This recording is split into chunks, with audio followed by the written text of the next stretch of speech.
درانو کتونکو السلام علیکم. زه محمد سلمان همدرد د حق غږ پښتو چینل خبري لنډیز کې ستاسو کوربه اوس تاسو پام را اړوم د مهمو خبرونو لنډیز ته.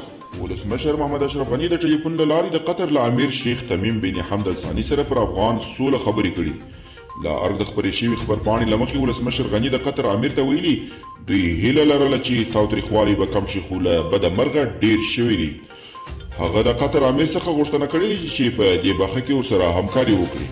په مصر کې د نړیوالو سوله ساتو ځواکونو یوه چورلکه راغورځېدلې چې له امله یې 7 پوځیان وژل شوي. د راپورونو له مخې په وژل شوي کې 15 امریکایي، یو فرانسوي او یو د چک هېواد پوځي شامل دي.